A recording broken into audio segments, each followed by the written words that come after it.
तो दोस्तों आज हो गया है 14 मई 2020 गुरुवार का दिन। बात करेंगे आज के मुख्य समाचार, बड़ी खबरें और महत्वपूर्ण काम की जानकारियां निकल कर आ चुकी हैं। एक एक खबर हम सभी के लिए सेलेक्ट करके लाई गई है। राहत पैकेज को लेकर बड़ी खबर जानेंगे, साथ ही प्राइवेट कर्मचारियों के लिए भी बड़ा ऐलान है। बिना टाइम विलंब किए चलते हैं दोस्तों खबरों की ओर। आज की पहली बड़ी खबर है मौसम की जानकारी। वेदर न्यूज टुडे में आप देख सकते हैं संपूर्ण भारत का 14 मई 2020 का मौसम पूर्वानुमान। अगले 24 घंटों के दौरान मुजफ्फराबाद, गिलगित बाल्टिस्तान, जम्मू कश्मीर और हिमाचल प्रदेश में गरज के साथ हल्की से मध्यम बारिश के साथ ही एक दो स्थानों पर तेज बरसात हो सकती है। लद्दाख और उत्तराखंड में भी एक दो स्थानों पर बरसात की खबर है। वहीं दोस्तों पंजाब में कुछ स्थानों पर जबकि हरियाणा में एक दो जगहों पर हल्की बरसात हो सकती है 24 घंटे के अंदर। वहीं राजस्थान में धूल भरी आंधी के साथ बारिश संभव है। मध्य प्रदेश के पश्चिम जिलों, मध्य महाराष्ट्र, मराठवाड़ा, छत्तीसगढ़ और उत्तरी आंतरिक कर्नाटक में कुछ स्थानों पर हल्की बारिश हो सकती है। दक्षिण और तटीय कर्नाटक, केरल और दक्षिणी तमिलनाडु में हल्के से मध्यम बारिश के साथ ही एक दो स्थानों पर भारी बरसात भी हो सकती है। तमिलनाडु के शेष हिस्सों में छिटपुट बारिश का अनुमान है। अंडमान और निकोबार द्वीप समूह में भारी से अति भारी वर्षा होने की संभावना है। पूर्वोत्तर भारत के कई हिस्सों में मध्यम बारिश की गतिविधियां बनी रहेगी। मौसम को लेकर एक और बड़ा अपडेट निकल कर आ रहा है चक्रवाती तूफान को लेकर। मौसम विभाग ने चक्रवाती तूफान की चेतावनी जारी की है। 16 मई तक दस्तक देगा। IMD के मुताबिक एक चक्रवाती तूफान तेजी से बढ़ रहा है और इसके 16 मई तक दस्तक देने की पूरी संभावना है। मौसम विभाग के मुताबिक बंगाल की दक्षिण पूर्वी खाड़ी और उससे सटे दक्षिण अंडमान सागर पर बुधवार सुबह एक निम्न दबाव का क्षेत्र बना है और इस क्षेत्र के चलते चक्रवाती तूफान तेजी से आगे बढ़ रहा है। 16 मई की शाम तक ये तूफान बड़ा रूप ले लेगा। मौसम की जानकारी के बाद आगे बढ़ते हैं दोस्तों। देश और दुनिया में वायरस को लेकर क्या अपडेट चल रहा है, आइए जान लेते हैं। सबसे पहले भारत का अपडेट देख सकते हैं। स्वास्थ्य मंत्रालय की ओर से बुधवार को जारी आंकड़ों के मुताबिक देश में वायरस से अब तक 2415 लोगों की जान जा चुकी है। संक्रमित लोगों की संख्या 74,281 हो गई है। वहीं पिछले 24 घंटों में वायरस के 3,525 नए मामले सामने आए हैं और इस बीमारी से अब तक 24,386 मरीज ठीक हो चुके हैं। अब बात करते हैं दुनिया में वायरस को लेकर क्या अपडेट चल रहा है। तो दुनिया भर में वायरस से अब तक 43,96,222 लोग संक्रमित हो चुके हैं। 2,95,745 लोगों की जान जा चुकी है। साथ ही 16,37,705 लोग इस बीमारी से ठीक हो चुके हैं। पूरी दुनिया इस समय महामारी से मुकाबला कर रही है। वहीं अगर अमेरिका की बात करें तो संक्रमित लोगों की संख्या 14,08,636 है और 83,425 लोगों की यहाँ पर जान जा चुकी है। अब दोस्तों आगे जो खबरें आ रही है इनको पूरा ध्यान से देखिएगा। बड़ी और महत्वपूर्ण खबरें हैं। पहली बड़ी खबर अपडेट में आप देख सकते हैं भारतीय रेलवे 22 मई से स्पेशल ट्रेनों में प्रतीक्षा सूची शुरू करेगा।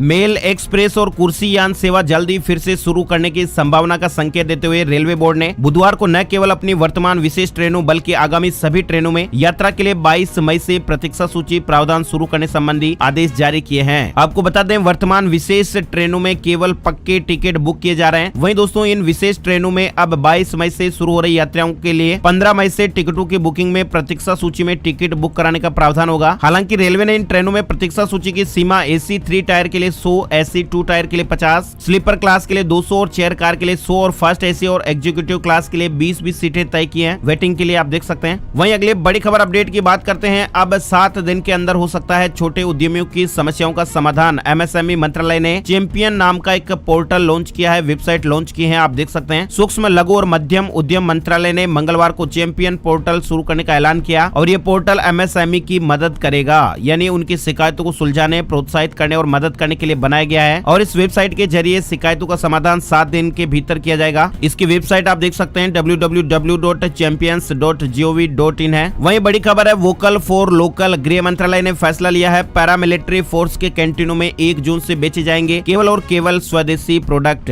केंद्रीय सशस्त्र पुलिस बलों की कैंटीन में 1 जून से केवल स्वदेश निर्मित वस्तुओं की ही बिक्री होगी। गृह मंत्रालय ने बुधवार 13 मई को जानकारी दी है। गृह मंत्रालय ने बताया कि इसके बाद करीब 10 लाख CAPF के जवानों के परिवार के 50 लाख सदस्य स्वदेश निर्मित उत्पादों का इस्तेमाल करेंगे। बड़ी खबर है PM केयर फंड को लेकर। PM केयर फंड से 3100 करोड़ रुपए जारी। प्रवासी मजदूरों पर खर्च होंगे 1000 करोड़ रुपए। 3100 करोड़ रुपए जारी किए जाएंगे और इस राशि से 2000 करोड़ से वेंटिलेटर खरीदे जाएंगे जबकि 1000 करोड़ प्रवासी मजदूरों के कल्याण पर खर्च किए जाएंगे। प्रधानमंत्री कार्यालय ने इस तरह की जानकारी शेयर की है। PM केयर फंड में योगदान करने वाले सभी लोगों को प्रधानमंत्री नरेंद्र मोदी जी ने आभार व्यक्त किया है। बड़ी खबर आ रही है सरकार ने इनकम टैक्स में राहत दी है। विवाद से विश्वास योजना दिसंबर तक बढ़ा दी गई है। 31 दिसंबर 2020 तक इस योजना की तारीख बढ़ गई है, यानी पुराने लंबित कर विवादों के निपटारे के लिए लाई गई विवाद से विश्वास योजना का लाभ भी अब 31 दिसंबर 2020 तक उपलब्ध होगा। आगे बढ़ते हैं दोस्तों, अगली बड़ी खबर है राहत पैकेज को लेकर अपडेट आ चुका है। 20 लाख करोड़ में MSME और आम लोगों को किस तरह से राहत मिली है इसकी जानकारी हम आपको बताएंगे। वित्त मंत्री ने पेश किया आत्मनिर्भर भारत के लिए पैकेज, इसको लेकर जो जानकारी लगातार अपडेट आप मीडिया में देख रहे हैं, लेकिन यहाँ पर हम आपको केवल और केवल काम का अपडेट बताएंगे। पहले दिन वित्त मंत्री जी ने 6 लाख करोड़ के खर्च का लगभग ब्यौरा दिया है। प्रेस कॉन्फ्रेंस में इस तरह की जो जानकारियां हैं वो अपडेट सामने आया है। अच्छा, मेगा राहत पैकेज का जो पहला ब्लूप्रिंट है, इसमें क्या बड़ी घोषणाएं हुई हैं इसके बारे में आप देख सकते हैं। सबसे पहला जो अपडेट है वो ये है कि टैक्स ऑडिट की तारीख 30 सितंबर से बढ़ाकर 31 अक्टूबर की गई है। टीडीएस में कटौती का फायदा प्रोफेशनल फीस, इंटरेस्ट, किराया, डिविडेंड, कमीशन और ब्रोकरेज के पेमेंट में मिलेगा। ऐसी कंपनियां जहां 100 से कम कर्मचारी काम करते हैं वहां पर 15,000 से कम सैलरी पाने वाले लोगों के पीएफ का जो पैसा है वो सरकार देगी। वहीं जो प्रोजेक्ट 25 मार्च के बाद पूरे होने थे उनके कंप्लीट के लिए रियल एस्टेट डेवलपर्स को 6 महीने की राहत दी गई है। ये कुछ बड़े ऐलान है। वित्त मंत्री जी की जो प्रेस कॉन्फ्रेंस हुई उसमें जो 15 बड़ी घोषणाएं आई उनका जो सार है वो हम यहाँ पर देख सकते हैं। इनकम टैक्स रिटर्न की तारीख 30 नवंबर तक बढ़ाई गई है। साल 2019-20 के लिए इनकम टैक्स रिटर्न दाखिल करने की आखिरी तारीख 31 जुलाई थी, उसे बढ़ाकर 30 नवंबर कर दिया गया है। और टैक्स ऑडिट की जो आखिरी तारीख 30 सितंबर थी उसे बढ़ाकर 31 अक्टूबर तक कर दिया है। साथ ही इनकम टैक्स के जो रिफंड है वो जल्द ही जारी किए जाएंगे। टीडीएस में 25% की कटौती और ये जो फैसला है वो आज से ही लागू हो जाएगा। इसके अलावा रियल एस्टेट डेवलपर्स को भी राहत दी गई है। अच्छा, छोटे उद्योगों को 3 लाख करोड़ रुपए का ऑटोमेटिक लोन मिलेगा, यानी 45 लाख मझले बेहद छोटे कुटीर और गृह उद्योगों को इसका फायदा मिलेगा। ये कोलेटरल फ्री ऑटोमेटिक लोन होगा, यानी इसके बदले में आपको गारंटी नहीं देनी होगी, गारंटी फीस भी नहीं लगेगी और ये लोन 4 साल के लिए होगा। प्रिंसिपल अमाउंट यानी कर्ज की मूल रकम चुकाने के लिए 12 महीने की राहत मिलेगी और इस स्कीम का फायदा 31 अक्टूबर 2020 तक उठाया जा सकता है। संकट में चल रहे छोटे उद्योगों के लिए 20,000 करोड़ रुपए किससे मिलेंगे, इनकी जानकारी भी यहाँ पर आप देख सकते हैं। साथ ही एमएसएमई की जो परिभाषा है उसमें बदलाव किया गया है, यानी मैन्युफैक्चरिंग और सर्विस सेक्टर के लिए अब छोटे उद्योगों की परिभाषा एक ही कर दी गई है। माइक्रो यानी बेहद छोटे उद्योग वे कहलाएंगे जहां पर 1 करोड़ का निवेश है और 5 करोड़ का टर्नओवर है। स्मॉल या छोटे उद्योग वे कहलाएंगे जहां 10 करोड़ का निवेश है और 50 करोड़ का टर्नओवर है। और मीडियम यानी मझले उद्योग वे कहलाएंगे जहां 20 करोड़ का निवेश है और 100 करोड़ का टर्नओवर है। यानी अब ज्यादा उद्योग जो है वो एमएसएमई के दायरे में आ जाएंगे। 200 करोड़ रुपए तक के सरकारी टेंडर में देश के उद्योगों को मौका दिया जाएगा। ये बड़ा अपडेट है। ग्लोबल टेंडर की वजह से विदेशी कंपनियां टेंडर हासिल करने में दौड़ में होती थी आगे, अब ऐसे में घरेलू छोटे उद्योगों को मौका मिलेगा। यानी सरकार अगर 200 करोड़ रुपए तक की खरीद करेगी तो उसके लिए जो ग्लोबल टेंडर है वो जारी नहीं किया जाएगा। साथ ही ईपीएफ में 2500 करोड़ का सपोर्ट दिया जाएगा। ये देख सकते हैं। प्रधानमंत्री गरीब कल्याण पैकेज के तहत एम्प्लॉय प्रोविडेंट फंड यानी ईपीएफ में एम्प्लॉयर का 12% और एम्प्लॉय का 12% हिस्सा दिया जा रहा था। ये मार्च, अप्रैल और मई के लिए था, अब इसे 3 महीने के लिए और बढ़ा दिया गया है। जून, जुलाई और अगस्त की सैलरी के ईपीएफ कंट्रीब्यूशन में भी सरकार मदद करेगी। इसका जो फायदा है वो ऐसे संस्थानों को मिलेगा जहां पर 100 से कम एम्प्लॉय संस्थानों में काम करते हैं। उनके पीएफ अकाउंट में सरकारी पूरा 24% हिस्सा जमा करेगी। कॉन्ट्रैक्टर को राहत दी गई है। रेलवे, सड़क परिवहन या फिर सीपीडब्ल्यूडी जैसी जो सेंट्रल एजेंसियों के कॉन्ट्रैक्टर हैं उनको अपने प्रोजेक्ट पूरे करने के लिए 6 महीने का और वक्त दिया जाएगा। इस तरह के ये बड़े ऐलान और बड़ी घोषणाएं हैं वो अब तक निकल कर सामने आई है। सरकार ने जो 20 लाख करोड़ का पैकेज है उसका ऐलान किया, उसमें अभी और भी घोषणाएं होनी बाकी है जिनमें और अलग अलग लोगों को फायदा दिया जाएगा। आने वाले 1-2 दिन में ये सारी जो घोषणाएं है वो हो जाएगी। स्क्रीन पर आप इसकी विस्तार से और जानकारी देख सकते हैं। बड़ी खबर आ रही है, देश सेवा करने का मौका, यानी 3 साल के लिए आर्मी ज्वाइन कर सकेंगे आम नागरिक। टूर ऑफ ड्यूटी के प्रस्ताव पर सरकार विचार कर रही है, यानी सेना में शामिल होकर देश की सेवा करने की चाहत रखने वाले आम नागरिकों के लिए खुश खबर है। जल्द ही भारतीय सेना नागरिकों को 3 साल के लिए सेना में शामिल होने का मौका दे सकती है। न्यूज एजेंसी एएनआई ने बुधवार को सेना के सूत्रों के हवाले से ये जानकारी शेयर की थी और इसके लिए सेना टूर ऑफ ड्यूटी के प्रस्ताव पर विचार कर रही है। अगर सब कुछ ठीक रहा, सही रहा तो जल्द ही इसका ऐलान भी किया जा सकता है। और प्रस्ताव के तहत टूर ऑफ ड्यूटी के तहत चयनित होने वाले उम्मीदवारों को 3 साल तक सेना में सर्विस करनी होगी। प्रस्ताव के बारे में और अधिक जानकारियां फिलहाल नहीं आई है। बड़ी खबर, श्रमिकों को दोगुना मिलेगा ओवर टाइम, कैबिनेट ने एक्ट में संशोधन को मंजूरी दी है। हिमाचल प्रदेश को लेकर ये खबर आ रही है। मुख्यमंत्री जयराम ठाकुर की अध्यक्षता में हुई कैबिनेट बैठक में कई तरह के महत्वपूर्ण फैसले लिए गए। कैबिनेट ने फैक्ट्रीज एक्ट 1948 में संशोधन का फैसला लिया और इससे राज्य में छोटी इकाइयों द्वारा विनिर्माण गतिविधियों को बढ़ाने के लिए क्रमशः 10 और 20 श्रमिकों की मौजूदा सीमा को बढ़ाकर 20 और 40 कर दिया। अच्छा, इसी तरह से वर्तमान में कोई भी कर्मचारी किसी भी तिमाही में अधिकतम 75 घंटे काम कर सकता है। धारा 65 के खंड 4(3) में संशोधन करके इस सीमा को बढ़ाकर 115 घंटे किया गया है।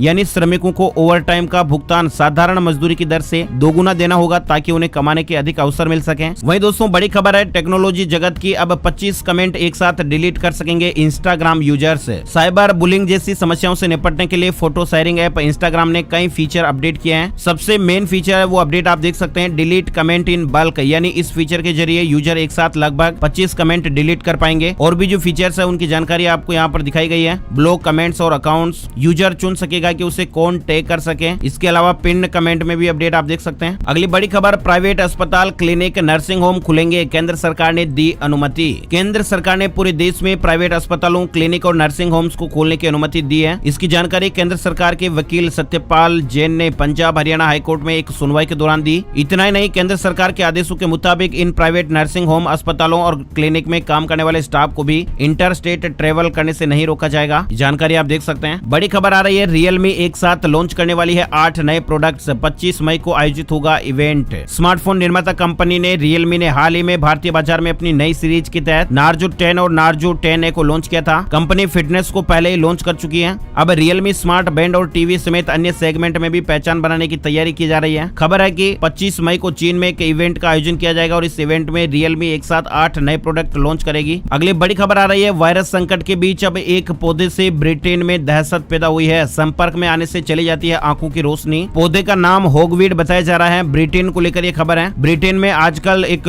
पौधे को लेकर लोगों में काफी डर बना हुआ है और विशेषज्ञ भी ये कहते हैं कि ये होगवीड नाम का जो पौधा है वो काफी ज्यादा खतरनाक होता है और इसे छूना जानलेवा भी हो सकता है। इस पौधे को छूने से शरीर पर घाव हो जाते हैं और यदि इंसान इस पौधे के संपर्क में ज्यादा देर तक रहता तो उसकी आंखों की रोशनी भी चली जाती है। ये खतरनाक होगवीड पौधा गर्मियों के मौसम में भारी मात्रा में देखने को मिलता है। ब्रिटेन को लेकर ये खबर है। अगली बड़ी खबर दोस्तों, 31 मई तक भरे जाएंगे प्रधानमंत्री सुरक्षा बीमा योजना के प्रीमियम। 1 रुपए में आपको मिलता है 2 लाख रुपए का फायदा। प्रधानमंत्री सुरक्षा बीमा योजना मोदी सरकार की एक बेहद सफल स्कीम है और इस बीमा योजना के तहत अगर आपने अभी तक अपना प्रीमियम नहीं भरा तो भर दीजिएगा, क्योंकि 31 मई के बाद इसके प्रीमियम स्वीकार नहीं होंगे। प्रीमियम जमा नहीं होने पर आपको इस पॉलिसी का फायदा नहीं मिलेगा। प्रधानमंत्री सुरक्षा बीमा योजना के तहत जो प्रीमियम है वो पूरे साल का 12 रुपए का है, यानी हर महीने मात्र 1 रुपए प्रीमियम से आपको एक्सीडेंट होने या विकलांग होने पर 2 लाख रुपए तक का फायदा मिलता है। जिन लोगों का बैंक खाता है और जिनकी उम्र 18 साल से लेकर 70 साल तक है वो इस स्कीम में फायदा ले सकते हैं। भगवान ना करे कभी किसी के साथ ऐसी वैसी घटना हो, लेकिन दोस्तों समय कहकर नहीं आता है। तो बैंक अकाउंट अगर आपके पास भी है और आप इस पॉलिसी को लेना चाहते हैं तो आप इसका फायदा उठा सकते हैं। अगली बड़ी खबर है, gold price today, silver price today update को लेकर। 13 मई 2020 को सोने चांदी के रेट इस प्रकार रहे। सोना 45,881 रुपए प्रति 10 ग्राम पर रहा। चांदी 42,875 रुपए प्रति किलोग्राम के भाव पर रही। India Boolean and jewellers association के वेबसाइट के अनुसार ये कीमत अपडेट आप देख सकते हैं। तो दोस्तों आज के वीडियो में फिलहाल बस इतनी खबरें। इस वीडियो पर लाइक और शेयर करना ना भूलें और हाँ, पहली बार ये वीडियो देख रहे हैं तो वीडियो के नीचे जो लाल बटन है सब्सक्राइब वाला उसे जरूर दबा दें, ताकि आपको मोबाइल पर ऐसी काम की खबरें आपको मिलती रहेगी। आपका बहुत बहुत धन्यवाद। जय हिंद, जय भारत, वंदे मातरम।